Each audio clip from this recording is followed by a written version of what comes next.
இந்த இடத்துக்கு பொதுமக்கள் வர்றது தடை செய்யப்பட்டிருக்கு. அப்படியா? எனக்கு அது தெரியாது. பொதுமக்கள் யாராவது இந்த பக்கம் வந்தா உடனே உங்களுக்கு தகவல் கொடுக்கறேன். அந்த கோட்டையில ஏதோ ரொம்ப பெரிய விழா ஒண்ணு நடக்குதுன்னு நான் கேள்விப்பட்டேன். உங்களை பார்த்தா பெரிய பதவியில இருக்கிற மாதிரி தெரியுது. அந்த விழாக்கு உங்களை யாரும் அழைக்கலையா? எங்களை மாதிரி யாராவது இந்த இடத்த பொறுப்பா கவனத்தோட பாத்துக்கணும் இல்லையா? யாருக்காவது பொறுப்பு இருக்கணுங்கிறது உண்மைதான். நான் என்ன சொல்ல வரேன்னா, அந்த கப்பல் என்ன கவர்ந்து இழுக்குது. ஆனா பக்கத்துல இருக்கிற இன்னொரு கப்பலும் அழகா தான் இருக்கு. ஆமா, அந்த கப்பல் பாக்குறதுக்கு ரொம்ப அழகான கப்பல் தான். ஆனா பக்கத்துல இருக்க இன்டர்செப்டர் கப்பல் தான் எல்லாத்தையும் விட வேகமா போகக்கூடியது. ஆனா வேற ஒண்ணு இருக்கு, ரொம்ப வேகமா போகக்கூடியது, யாராலையும் நெருங்க முடியாதும்பாங்க. Black pearl. என்ன வளர்ற? அந்த மாதிரி ஒரு கப்பல் இந்த உலகத்துல இருக்கிறதுக்கு வாய்ப்பே கிடையாது. பிளாக் பேர்ல் இருக்கிறது உண்மை இல்ல, அது போய். அந்த கப்பலை நான் பாத்திருக்கேன். நீ பாத்திருக்கியா? ஆமா. பாத்திருக்கவே முடியாது. இல்ல, நிஜமா நான் பார்த்தேன்.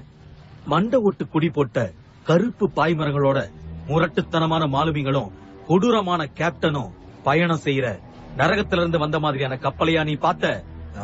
இல்ல. அப்படி சொல்லு. ஆனா நான் பார்த்த கப்பலுக்கு கருப்பு பாய்மரம் இருந்ததே. ஓ, கருப்பு பாய்மரத்தோட எந்த கப்பலை பார்த்தாலும் அது பிளாக் பேர்ல் கப்பல் ஆயிடுமா? எவ்வளவோ கப்பல்கள் கருப்பு பாய்மரங்களோட இந்த கடல் வழியா போய்கிட்டு இருக்கோம். அந்த மாதிரி ஏதோ ஒரு கப்பலை பார்த்துட்டு அதுதான் பிளாக் பேர்ல் கப்பல்னு நீ நினைச்சிட்டு இருக்கலாம் இல்லையா? ஆமா, அதுதான் சொல்றேன். இதெல்லாம் வெறும் கற்பனை கதை.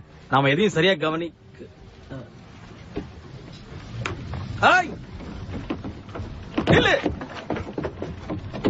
அங்கிருந்து கீழே இருக்கு. இந்த பக்கமே வரக்கூடாதுன்னு சொன்ன கப்பலே ஏறிட்ட. சும்மா இது எப்படி இருக்குன்னு பாக்கலான்னு ஏறினேன், அவ்வளவுதான். உன் பேர் என்ன? ஸ்மித். ஸ்மிட்டினும் கூப்பிடலாம். இந்த துறைமுகத்துக்கு நீ ஏன் வந்தேன்னு நாங்க தெரிஞ்சுக்கலாமா சார்? ஆனா போய் சொல்லக்கூடாது.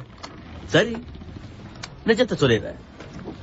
நான் இந்த கப்பலை இங்கிருந்து எடுத்துட்டு போய் டாட்டுகா தீவுல இருந்து சில மாலுமிகளை சேர்த்துட்டு எனக்கு துரோகம் பண்ண ஒரு நண்பனை பிடிக்கலான் இருக்கேன். எங்க கிட்ட போய் சொல்லாத. இல்ல, இவன் உண்மையத்தான் சொல்றான். இவன் திருட போறது உண்மைனா அதை நம்ம கிட்டே சொல்லுவானா? சரி, நான் சொன்னது உண்மையா போயான்னு நீங்களே பேசி ஒரு முடிவுக்கு வாங்க.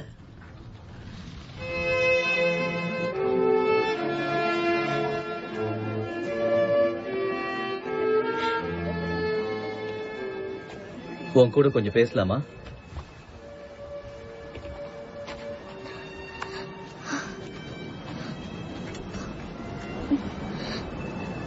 இந்த ட்ரெஸ்ல நீ ரொம்ப அழகா இருக்க. தேங்க்ஸ். நானே வந்து உங்ககிட்ட இந்த விஷயத்தை நேரடியா பேசுறதுக்காக என்ன மன்னிச்சிரு.